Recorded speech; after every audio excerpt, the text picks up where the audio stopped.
Mateo capítulo 26, verso 40 en adelante. Lea conmigo la poderosa palabra del Señor. Dice la Escritura: vino luego a sus discípulos y los halló durmiendo. Verso 43: vino otra vez y los halló durmiendo, porque los ojos de ellos estaban cargados de sueño. Y dejándolos se fue de nuevo y oró por tercera vez diciendo las mismas palabras. Entonces vino a sus discípulos y les dijo: dormid ya y descansad. He aquí ha llegado la hora y el Hijo del Hombre es entregado en manos de pecadores. Levantaos, ved, se acerca el que me entrega. Padre, pedimos que hoy tú hables a nuestras vidas y corazones de una forma preciosa, de una forma donde podamos entender con claridad el propósito que tienes hoy para con nosotros. Gracias te damos, Señor, en el nombre de Jesús. Amén y amén.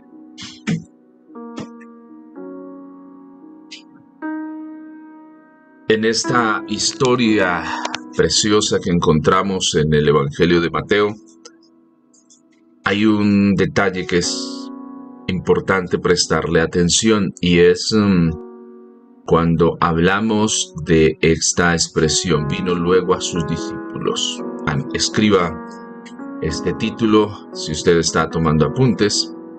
Y esta expresión se encuentra más o menos unas 3 veces en esta perícopa. Perícopa se entiende un texto que en sí mismo tiene un sentido, es una agrupación de versículos que cuando tú los lees en su conjunto tienen un sentido propio. Eso se le conoce como una perícopa. Entonces, esta perícopa, digamos que para algunos es a veces fácil y no identificar. Hay algunas Biblias que manejan títulos, algunas veces sí no es confiable los títulos, porque bueno, dan a entender, digamos, de qué se va a tratar como en esa sección de la palabra. En este caso, la perícopa empieza en el versículo 36 y termina en el 46. ¿Sí? Digamos, esta perícopa previa o este grupo de versículos previos al arresto de Jesús. Y vemos un esfuerzo del maestro por hacer una actividad de ir constantemente, de ir a ver a sus discípulos, ¿sí? Como estar pendiente de qué es lo que están haciendo, y siempre lo está haciendo en el consecutivo de que él va, ora, viene, los mira, va, ora, viene, los mira, va, ora, viene, los mira, y es la misma cantidad de veces que el Señor hace la oración. Mateo es muy detallista en esa parte, porque los demás evangelios de pronto no manejan la misma forma de escritura, pero él lo traduce de 3 veces. Incluso en el mismo texto está la palabra que habla de que otra vez el Señor fue, y dice en el 44, y dejándolo se fue de nuevo y oró por tercera vez, diciendo las mismas palabras. Entonces el Señor está en el ejercicio de ir, orar, venir y verlos, llamarlos, decirles, y va y otra vez hace el mismo ejercicio. En la primera vez los invitan a velar, la segunda hace una invitación de velar y orar, porque hay él esgrime que hay una lucha, les insiste otra vez, y ya la última vez que viene ya no les insiste, ya viene y les dice: bueno, ya vamos, porque ya se acerca el que me va a entregar. ¿Qué es importante mirar allí? Entender de la expresión de lo que está haciendo el Señor. Viene a sus discípulos a ver en qué andan. Y eso habla de un proceso educativo de supervisión en la oración y en lo que se está dando. ¿Sí? Cuando se entiende esa expresión de vino, se entiende en el marco de eso, de pasar revista, de venir, ¿sí? Venir incluso y ver y constatar si se está haciendo lo que se está demandando, ¿sí? Recordemos que el marco general de Mateo es la presentación del rey y el reino.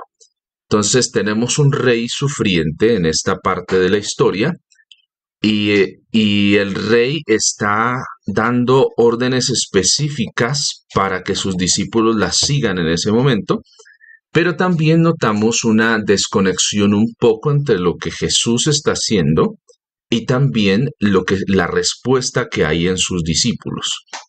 Entonces, nos habla mucho del cuidado que nosotros debemos tener en muchos aspectos de nuestra vida, porque muchas veces también nosotros entramos en esa desconexión. En el primer llamado a velar, pues los discípulos son inquietados por la situación que está viviendo el Señor y como que están pendientes de eso, pero a medida que va pasando las horas y la noche, su disposición para cumplir el mandato va menguando. Y es un llamado de atención para todos nosotros porque la pregunta es, si hoy el Señor viene a mirarte, ¿qué estás haciendo? ¿Estás en el camino? ¿En cuál llamado vas? ¿En el primero? ¿Segundo? ¿En el tercero? ¿O ya el Señor dijo, ay, ya no lo sigo despertando, ya no lo sigo llamando? Ya le dije una, dos, tres veces, no quiere aprender. Bueno, porque eso es lo que pasa en este momento. Y es interesante poder entender eso. Cuando el Señor viene, hoy es una oportunidad donde el Señor viene a mirarte, viene a tu vida como discípulo. Está encontrando en nosotros la actitud correcta, está encontrando que nosotros estamos alineándonos con el plan y con el propósito que Él ha establecido. Nosotros estamos en el lugar correcto o estamos en el lugar equivocado. Ese es el llamado del Señor. Viene a ver a sus discípulos y les insta a hacer varias cosas, pero no las están haciendo. Y en los evangelios hay una parte cuando el Señor habla de eso. Dice que se habla del siervo que es bienaventurado, el siervo que cuando su Señor venga, lo encuentre haciendo lo que tiene que estar haciendo, que no esté haciendo otra cosa que no tenía que hacer, sino que está listo, que está preparado. Cuando se habla de las 10 vírgenes, las 5 prudentes y las 5 insensatas, también se está introduciendo ese mismo pensar, que hay que estar alerta, que no podemos descuidarnos, que no podemos confiarnos en el desarrollo de nuestra vida cristiana. Y eso es una zona peligrosa para nosotros porque como discípulos el llamado y lo que Dios nos está diciendo no es algo que queda opcional a hacerlo, sino se está esperando de nosotros una respuesta en el hacer inmediato. El entender el reino de Dios en el marco de un rey y su reino nos lleva a entender que tenemos que estar pendientes para dar cuentas. El Señor te pide cuentas. Cuando vino a ver a sus discípulos, cuando viene a sus discípulos, no los grita desde lejos, sino va y constata si están o no haciendo las cosas, ¿sí? Y si están haciendo las cosas, el Señor, ¿qué hace? Los felicita, pero si no, le llama como le llamó a Pedro, tomando a Pedro como uno de los discípulos, le llama la atención sobre lo que están haciendo. sobre lo que no están haciendo. La pregunta es, en ese proceso educativo, ¿cómo estoy respondiendo yo frente a esas situaciones? Viene el Señor a vigilar. En mi rendir cuentas, cuando te piden cuentas, ¿y por qué es tan importante la rendición de cuentas? Porque eso cuida nuestro corazón. Fallamos con facilidad cuando como cristianos no tenemos a quien rendir cuentas, cuando nos olvidamos y olvidamos el proceso educativo en el cual el Señor nos ha sumergido, que es el discipulado, y el discípulo está para dar también rendir cuentas a su maestro, ¿sí? Y ese es importante. Cuando venga el Señor a pedirte cuentas, ¿qué has hecho con lo que Él te ha dado? La parábola de los talentos nos presenta ese mismo escenario. El Señor viene y es un escenario donde se nos hace a través de la parábola de los talentos la presentación de lo que hace un rey. Un rey o el Señor viene y da a sus siervos a cada uno cierta cantidad de talentos, a uno 5, a otro 3 y a otro 1. Y dice que se va, ¿sí? Y después de un tiempo viene a pedir cuentas. ¿Qué se hizo con esos talentos? En esa parábola está condensado lo mismo que dice el Señor. Viene el Señor, nos libera del pecado y dice que da dones a los hombres, da talentos, da habilidades. Y después el Señor va al cielo, sigue con nosotros, pero a través del Espíritu Santo, que es la persona, el consolador, el que nos ayuda en todas las cosas. Pero va a llegar un momento donde el Señor retorne a pedir cuentas. Y te llama a ti, me llama a mí, me dice, bueno, Daniel, ¿qué hizo? Cuénteme. ¿Cómo están las cosas? Dice la parábola de los talentos que al que le dieron 5, los hizo crecer. Al que le dieron 3, los hizo crecer. Habla de desarrollo, de crecimiento y de compromiso, de esforzarse para entregar resultados. Pero el que tuvo 1 dice que tuvo miedo, lo escondió, menospreció lo que se le había dado y entonces lo escondió y no entregó resultados de lo que se le entregó.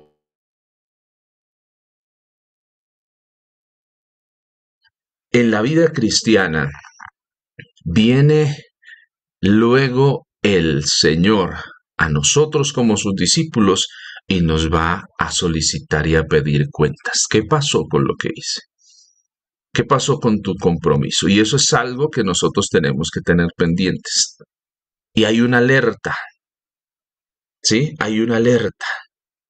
A veces el Señor, la primera vez que te descarrías un momento del camino, el Señor en ese momento te manda a llamar la atención con algo. El primer llamado. Vuelves a lo mismo, volvemos a lo mismo y el Señor hace un segundo llamado. Pero muchas veces nosotros no nos corregimos y tal vez ya estamos en la última parte, donde el Señor nos ve y ya no, ya lo dejo así.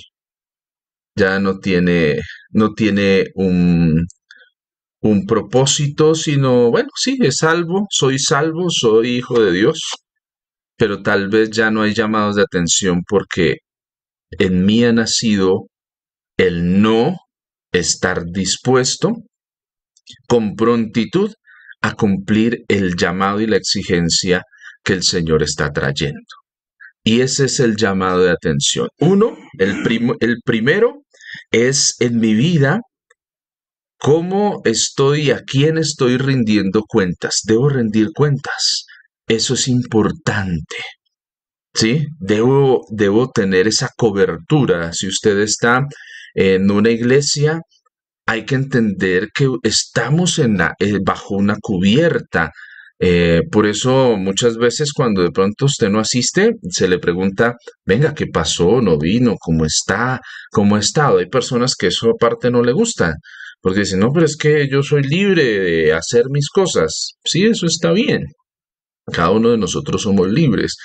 Pero recordémonos que la iglesia existe porque es el lugar donde nosotros nos fortalecemos en nuestra fe, pero también es el escenario donde nos pueden pedir cuentas, y eso es importante entenderlo en la vida cristiana.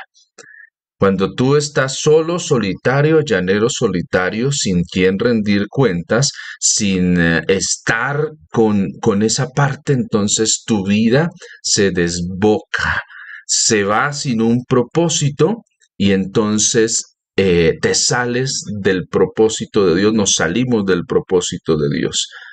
Y a veces ya cuando no le piden a uno cuentas es cuando uno tiene que preocuparse porque de pronto tal vez ya nos han insistido tanto que ya al final, ay, no, ¿para qué? Ya, ¿para qué le decimos más? Si no lo va a hacer. Recordemos que venir al Señor es en libertad venimos a Él y decidimos someternos a su gobierno. Su gobierno es un gobierno monárquico, no democrático. El Señor no negocia con nosotros. Tú y yo somos expertos para negociar con la ley. Hoy la ley en el marco de la democracia es negociable. Entonces, tú cometes tantos delitos y entonces usted es el malo y empieza a decir, bueno, devuelvo tanto, hago tanto, pero rebájeme, rebájeme. Entonces se negocia. Y a veces nosotros llevamos eso también a nuestra relación con Dios, a negociar, y el Señor no negocia con nadie. El Señor no tiene problema. Porque miremoslo desde una forma fatalista. ¿Quién gana porque tú seas salvo? ¿El Señor gana algo porque tú seas salvo? No. Es lo que quiere, pero no gana. O sea, el primer ganador por arrepentirse, por cambiar, eres tú mismo. ¿Sí? El primero que gana con abrir su corazón al Señor y permitir que Él trabaje en la vida, soy yo mismo. El segundo escenario que gana es mi círculo más cercano, mi familia. El tercer escenario, mis vecinos. El cuarto escenario de transformación, mi barrio, mi ciudad, mi país.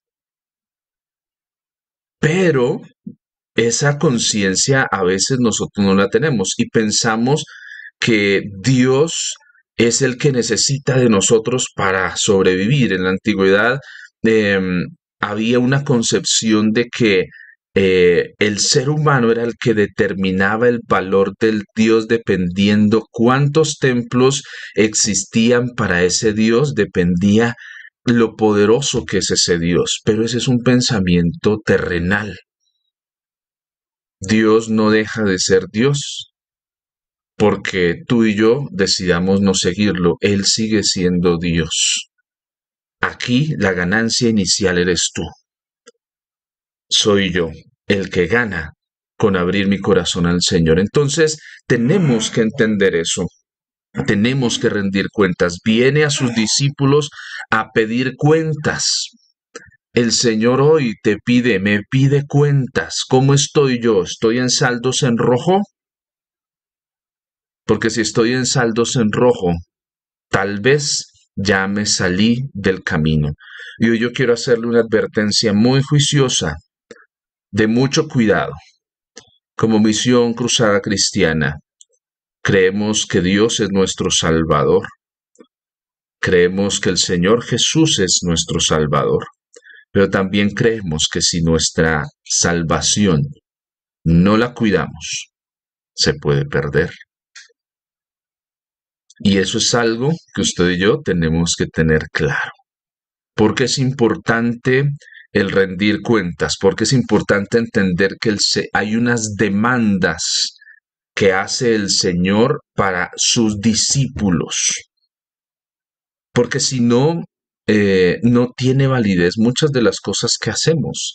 Si solo haciendo la oración de fe, una vez ya soy salvo para siempre, entonces muchas de las cosas que se desarrollan aún en la escritura que tienen que ver con el desarrollo de la iglesia, el desarrollo ministerial, no tienen una razón de ser. Pero tienen razón de ser porque hay que cuidar algo que hemos recibido.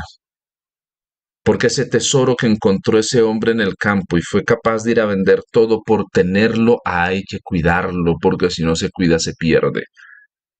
Yo no sé si usted está seguro hoy que si el Señor viene, usted se va al cielo. Pero si hoy hay esa inseguridad en nosotros, tenemos que quitar esas cosas, entender que hay una lucha en nosotros de entre nuestro espíritu y nuestra carne, pero tal vez está ganando nuestra carne porque es lo que estamos alimentando. En los momentos decisivos, cuando tenemos que levantarnos, nos estamos tal vez durmiendo en los laureles porque estamos y hemos alimentado nuestra carne y no nuestro espíritu. El espíritu está dispuesto, pero nuestra carne es débil. Y es importante entender que por eso el Señor viene varias veces a insistir a sus discípulos, pero ten cuidado, porque tal vez de pronto ya te ha insistido tanto que ya te deja. En el verso 43 dice, vino otra vez y los halló durmiendo porque los ojos de ellos estaban cargados de sueño. Y dejándolos se fue de nuevo. ¿Sí ves? Ahí no les dijo nada. Y oró por tercera vez diciendo. Y a la última vez, en el 45 dice, entonces vino a sus discípulos y les dijo, dormid ya y descansad. O sea, ya no les voy a insistir más. Yo tenía un propósito, quería algo que hacer. Bueno, ya no les insisto más, listo. Vamos al siguiente escenario. El Señor está convidando a sus discípulos porque Él ha orado por ellos para que no les falte la fe, pero también debe haber un compromiso de ellos de velar y de orar para no entrar en la tentación. Ellos iban a pasar también. La crucifixión no es solo una prueba para Cristo, sino también es una prueba de fe para sus discípulos. Y todos, de una u otra forma, ese momento cuando necesitaban estar velando y orando era de fortalecimiento no solo para el Señor, sino también para ellos de entender el propósito de Dios, de abrazar el propósito de Dios, de ser fortalecidos. Tal vez, mire, sí, el Señor había dicho que Pedro lo iba a negar 3 veces, pero de pronto, si Pedro vela y ora, tal vez hubiera podido enfrentar esa situación de una mejor forma, una manera diferente. No lo sabemos, pero de pronto pudiera haber pasado. Pero muchas veces nos ha faltado eso. Estamos durmiendo en los laureles. Con eso no estoy diciendo es que uno no se puede cansar, es que uno no puede hacer esto. No, yo lo que le invito hoy es a entender que nosotros no podemos seguir viviendo nuestra vida espiritual de la forma tan desordenada que lo estamos haciendo. No podemos seguir con obediencias a medias porque es desobediencia. Los mandatos del Señor no están determinados a si quieres hacerlo. Dice la Escritura, sea santo. No dice, Daniel, si tú quieres, si te parece bonito ser santo, no, el mandato es, sea santo. El mandato no es, si Dios te responde, amas al Señor, lo sirves con alegría, y si no te responde, no lo amas. No, dice, amarás al Señor tu Dios con todo tu corazón. No hay espacio en los mandatos para medias tintas. O somos hijos redimidos por la sangre de Cristo, o no somos y somos de las tinieblas. Esa es la elección que el Señor quiere constatar en la vida de sus discípulos cada vez que viene. No sé en cuál vas tú, en la primera vez que el Señor viene a decirte vela, o estás en la segunda donde te dice vela y ora. Sé vigilante, despiértate.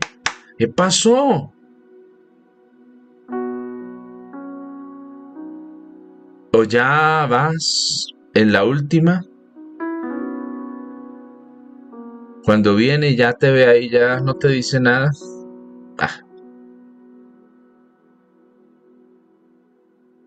yo quiero invitarte a que tú y yo estemos en la primera, por lo máximo a la segunda, pero no estés en la tercera visita. Hay que comprometernos con ser discípulos reales del Señor.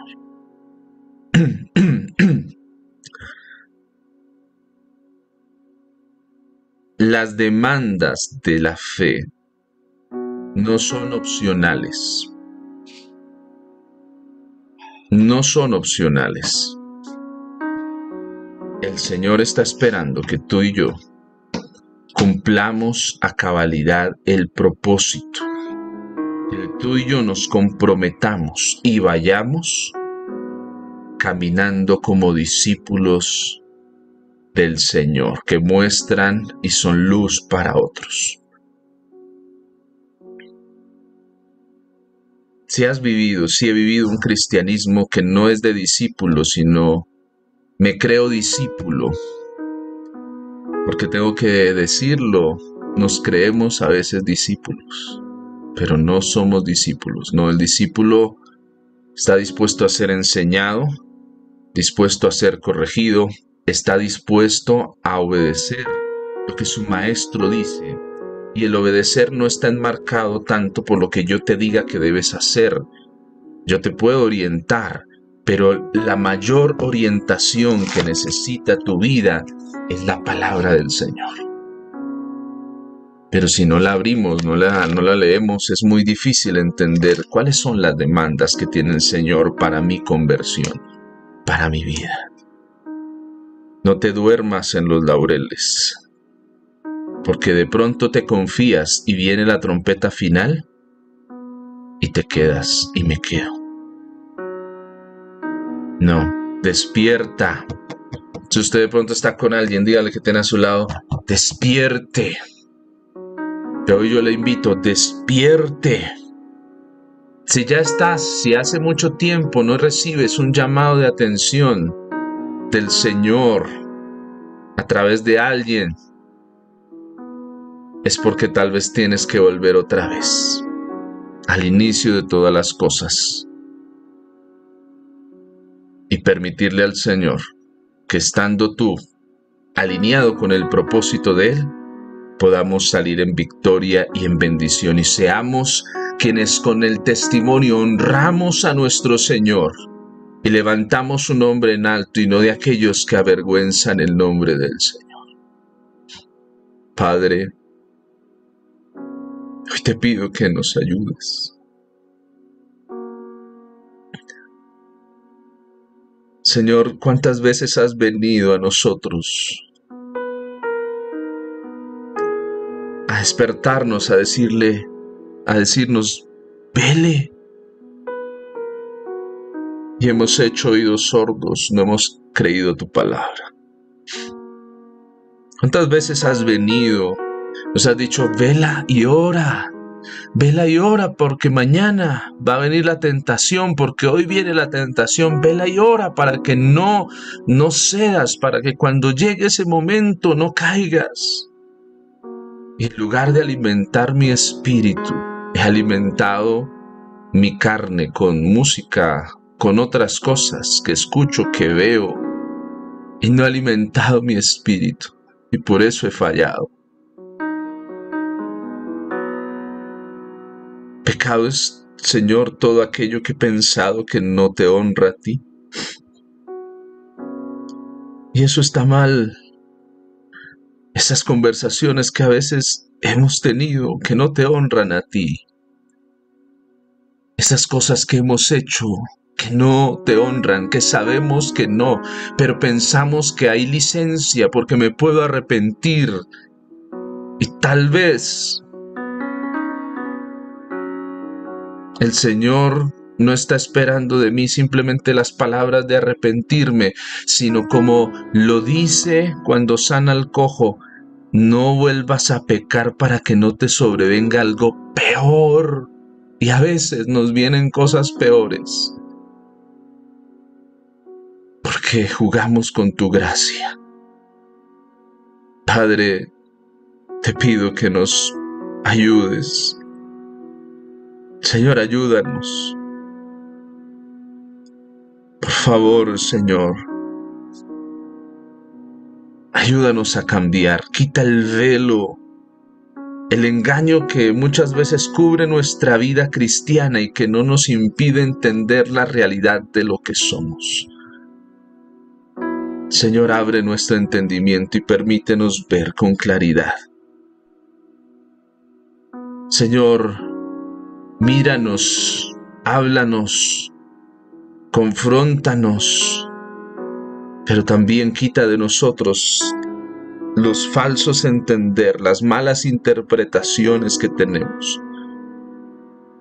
Señor, muchas veces creemos que ya me convertí, ya soy salvo y no importa lo que haga, no. Tal vez estoy muy lejos y tengo que volver y arrepentirme y cuidar lo precioso, mi salvación, cuidar mi santidad, cuidar la gracia que has puesto en mí, que el enemigo quiere todos los días mancharla, pero que yo no ceda a la tentación, sino que pase por la prueba, siendo fortalecido en el Getsemaní, porque oré a ti y tú envías a tus ángeles para que me fortalezcan. Padre, gracias. Gracias por lo que estás haciendo. Ahí donde usted está, el Señor le está escuchando. Abra su corazón al Señor. Saque eso que tiene atado su corazón, su vida. Sea libre para entender que sirves a un rey que ha dado órdenes específicas y claras para que tú las cumplas, para que yo las cumpla. Hoy es el día de arrepentirte, de cambiar. No desaproveches esta oportunidad tan preciosa. De pronto tú digas, no, pues yo estoy bien, no he cometido pecado. Está bien. Pero recuerda que la vida cristiana no es solo estar ahí en la iglesia, recibir, sino es dar fruto. Y yo quiero que usted ore conmigo, dígale, Señor, yo quiero dar el fruto que tú deseas. Yo quiero dar fruto. Enséñame a dar fruto. Enséñanos, Señor. Enséñanos, Señor. Enséñanos tus caminos, enséñanos, Padre, tus veredas y tus caminos. Gracias, Señor. Gracias, Padre bueno. Gracias, Dios.